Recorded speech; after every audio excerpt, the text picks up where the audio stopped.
27 साल बाद दिल्ली की सत्ता में बीजेपी की वापसी। दिल्ली विधानसभा चुनाव के लिए शनिवार को जारी मतगणना के आए रुझानों से अब लगभग स्पष्ट हो गया है कि बीजेपी 27 साल बाद दिल्ली की सत्ता में वापसी करने जा रही है। रुझानों के मुताबिक आम आदमी पार्टी के संयोजक अरविंद केजरीवाल और पूर्व उप मुख्यमंत्री मनीष सिसोदिया सहित सत्तारूढ़ दल के कई अन्य प्रमुख नेता चुनाव हार गए हैं। हजारीबाग में मैया योजना के 9,471 लाभुक अयोग्य चिन्हित।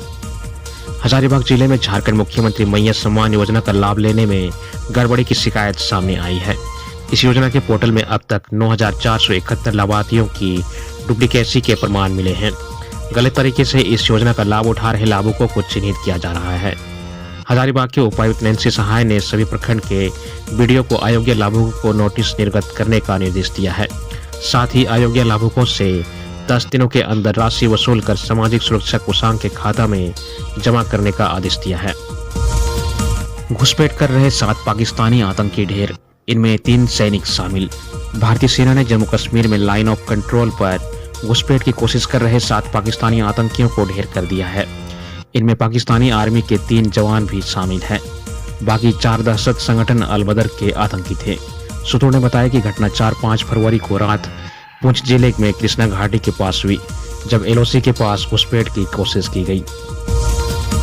अमेरिका से निकाले जाएंगे 487 भारतीय। अमेरिका से 104 भारतीयों को हथकड़ी लगाकर वापस भेजे जाने का मामला अभी शांत हुआ भी नहीं था कि 487 और अवैध प्रवासी भारतीयों को अमेरिका से निकाले जाने के लिए चिन्हित कर लिया गया है। इनमें से 298 लोगों के बारे में जानकारी दी गई है। विदेश मंत्रालय ने शुक्रवार को यह जानकारी दी। मंत्रालय ने निर्वासित होने वाले भारतीयों के साथ दुर्व्यवहार की आशंका पर चिंता जताई है। विदेश सचिव विक्रम मिश्री ने बताया कि आगे इस बात का ख्याल रखा जाएगा कि भारतीयों को भेजते वक्त कोई दुर्व्यवहार नहीं होना चाहिए। ऐसा कोई भी मामला हमारे सामने आएगा तो हम उसे अमेरिका के सामने उठाएंगे। जेएसएससी ने सहायक आचार्य की उर्दू विषय की परीक्षा किया रद्द। प्रारंभिक विद्यालय प्रशिक्षित सहायक आचार्य संयुक्त प्रतियोगिता परीक्षा 23 के अंतर्गत स्नातक प्रशिक्षित सहायक आचार्य कक्षा 6 से 8 पद के लिए पेपर 4 के तहत ली गई उर्दू विषय की परीक्षा रद्द कर दी गई है। इस संबंध में जेएसएससी के परीक्षा नियंत्रक ने आवश्यक सूचना जारी की गई है। सूचना में कहा गया है कि उक्त पत्र की पुनर्परीक्षा के संबंध में सूचना यथाशीघ्र आयोग की वेबसाइट पर प्रकाशित किया जाएगा। क्षेत्रीय भाषाओं को 8वीं अनुसूची में शामिल करने की मांग। राज्यसभा सांसद डॉक्टर प्रदीप वर्मा ने सदन में शून्यकाल के माध्यम से झारखंड की क्षेत्रीय भाषाओं को संविधान की 8वीं अनुसूची में शामिल करने की मांग रखी। डॉक्टर वर्मा ने स्थानीय भाषा कुरमाली, नागपुरी, खोटा, हो और मुंडारी को सूची में शामिल करने का आग्रह सरकार से किया। उन्होंने कहा कि नई शिक्षा नीति में भी स्थानीय भाषाओं के स्कूली शिक्षा में प्रयोग पर जोर करने की बात कही गई है। इन भाषाओं का संरक्षण और संवर्धन होना चाहिए। स्वास्थ्य विभाग के अपर मुख्य सचिव रात को हाईकोर्ट में हुए हाजिर, मांगी माफी। हजारीबाग के तत्कालीन सेवानिवृत्त civil surgeon doctor Dinanath Pandey की पेंशन से काटी गई राशि के भुगतान के मामले में दायर अवमानना याचिका पर सुनवाई के लिए झारखंड हाईकोर्ट के जस्टिस आनंद सेन की अदालत शुक्रवार को रात 9 बजे बैठी। नाराज अदालत के आदेश पर स्वास्थ्य विभाग के अपर मुख्य सचिव अजय कुमार सिंह हैदराबाद से आनंद फानंद में रांची पहुंचे और अदालत में हाजिर हुए। उनकी ओर से अदालत को बताया गया कि आदेश का पालन कर दिया गया है। पेंशन में से 3 साल के लिए काटी गई राशि के भुगतान के लिए आदेश जारी कर दिया गया है। एजी से प्राधिकार पत्र मिलने के बाद तेजी से राशि प्रार्थी के खाते में चली जाएगी। अजय कुमार सिंह ने अदालत से बिना शर्त माफी मांगी। आदेश के पालन होने के बाद अदालत ने अवमानना का मामला ड्रॉप कर दिया है। वित्त मंत्री राधाकृष्ण किशोर ने केंद्रीय मंत्रियों से मांगा राज्य का बकाया। कोयला रॉयल्टी और अन्य खनिजों के उत्खनन के एवज में राज्य सरकार की बकाया राशि लौटाने को लेकर केंद्र सरकार पहल करेगी। इसके लिए कोयला मंत्रालय के आला अधिकारियों के साथ राज्य सरकार के अधिकारियों की बैठक होगी। राज्य सरकार के दावे को लेकर केंद्र सरकार पूरा ब्यौरा तैयार करेगी। इस विषय को लेकर राज्य के वित्त मंत्री राधाकृष्ण किशोर ने शुक्रवार को केंद्रीय कोयला मंत्री जी किशन रेड्डी से मुलाकात की।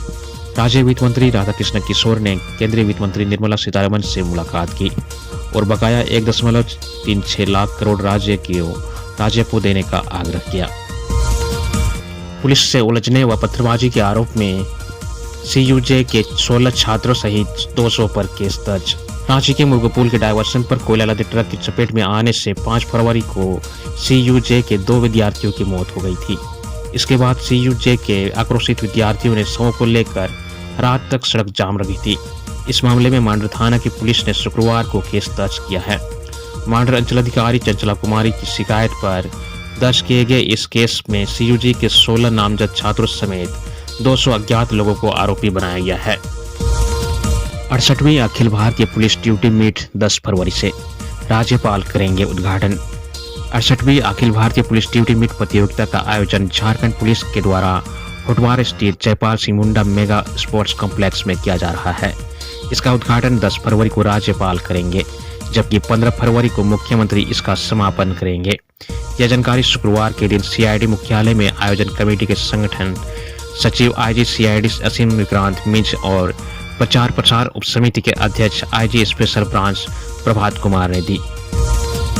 कोडरमा के उपायुक्त ने मैट्रिक और इंटरमीडिएट की परीक्षा को लेकर की बैठक। वार्षिक माध्यमिक और इंटरमीडिएट परीक्षा 2025 को जिलों में शांतिपूर्ण और कदाचार मुक्त वातावरण में संपन्न करवाने को लेकर कोडरमा उपायुक्त मेघा भारद्वाज की अध्यक्षता में बैठक हुई, जिसमें केंद्राधीक्षकों के अलावा उड़नदस्ता टीम, गश्ती दल, पुलिस पदाधिकारी और दंडाधिकारी शामिल हुए। अधिकारियों को निर्देश देते हुए उपायुक्त ने कहा कि जिले में मैट्रिक और इंटर की परीक्षा शांतिपूर्ण और कदाचार मुक्त वातावरण में संपन्न करवाना हमारी प्राथमिकता है। इसमें किसी प्रकार की चूक और लापरवाही बर्दाश्त नहीं की जाएगी। देवघर में स्मार्ट बिजली मीटर लगाने का काम शुरू। देवघर में बिजली विभाग की एजेंसी शुक्रवार से देवघर शहरी क्षेत्र अंतर्गत कुंडा व अन्य इलाकों में स्मार्ट मीटर लगाने का काम शुरू कर दी है। इससे उपभोक्ताओं को बिजली बिल जमा करने से छुटकारा मिलेगा, साथ ही खुद रिचार्ज कर बिजली का उपयोग कर सकेंगे। यह जानकारी विद्युत प्रमंडल देवघर के कार्यपालक अभियंता नीरज आनंद ने दी। उन्होंने बताया कि मीटर लगाने की प्रक्रिया शुरू कर दी गई है। आने वाले दिनों में देवघर विद्युत प्रमंडल क्षेत्र के 1.25 लाख विद्युत उपभोक्ता के घरों में यह मीटर लगाया जाना है। ट्रेडिंग व वर्क फ्रॉम होम का झांसा देकर ठगी कर रहे हैं साइबर अपराधी। साइबर अपराधी कई तरीके से लोगों को झांसा में लेकर ठगी करते हैं। इसमें ट्रेडिंग और वर्क फ्रॉम होम भी मुख्य है। ट्रेडिंग में अधिक रुपये कमाने का झांसा देकर लोगों की गाढ़ी कमाई में सेंध लगाई जा रही है। इस संबंध में साइबर डीएसपी श्रीनिवास सिंह ने बताया कि साइबर ठगी से बचने के लिए जानकारी ही बचाव है। उन्होंने बताया कि ट्रेडिंग में कमाई के लिए सोशल साइट जैसे व्हाट्सएप, फेसबुक, इंस्टाग्राम, टेलीग्राम पर चैट व एसएमएस के माध्यम से लोगों को लोक लुभावन लालच देकर फंसाया जाता है। विधानसभा चुनाव के वोटर लिस्ट पर होंगे निकाय चुनाव। झारखंड हाईकोर्ट के जस्टिस आनंद सेन की अदालत ने राज्य में नगर निगम व निकाय चुनाव मामले में दायर अवमानना याचिका पर सुनवाई की। मामले की सुनवाई के दौरान अदालत ने प्रार्थी, राज्य सरकार, राज्य निर्वाचन आयोग व भारत निर्वाचन आयोग का पक्ष सुना। अदालत ने भारत निर्वाचन आयोग के शपथ पत्र को देखने के बाद कहा कि झारखंड विधानसभा चुनाव में उपयोग किया गया वोटर लिस्ट ही अपडेट वोटर लिस्ट है, जिसके आधार पर नगर निकाय चुनाव कराया जा सकता है। रांची टाटा रोड पर डीजल टैंकर पलटने से लगी आग। रांची से जमशेदपुर की ओर जा रही डीजल से भरा टैंकर रायसा मोड़ के समीप बेकाबू होकर सड़क पर पलट गया। टैंकर पलटने के बाद सड़क पर डीजल बहने लगा। चालक किसी तरह टैंकर से बाहर निकला। इसके बाद देखते ही देखते पूरा टैंकर में आग फैल गई, जिसकी लपटें दूर से ही दिखाई देने लगी। पुलिस ने दोनों ओर से वाहनों का आवागमन रोक दिया। करीब 5 घंटे की कड़ी मशक्कत के बाद टैंकर में डीजल खत्म होने के बाद आग पर काबू पाया गया। रांची व धनबाद नगर निगम में होल्डिंग टैक्स के लिए किया जाएगा सर्वे। रांची नगर निगम व धनबाद नगर निगम में holding tax, trade licence fees, water user charge, advertisement fees की वसूली, मूल्यांकन का सर्वे कराया जाएगा। इसके तहत जो घर बचे हुए हैं उन्हें होल्डिंग टैक्स के दायरे में लाया जाएगा। वहीं जिनके यहाँ बकाया है उनके वहां से वसूली की कार्रवाई भी की जाएगी। इसके लिए नगर विकास विभाग के स्टेट अर्बन डेवलपमेंट एजेंसी द्वारा फर्म अथवा एजेंसी का चयन के लिए निविदा जारी की गई।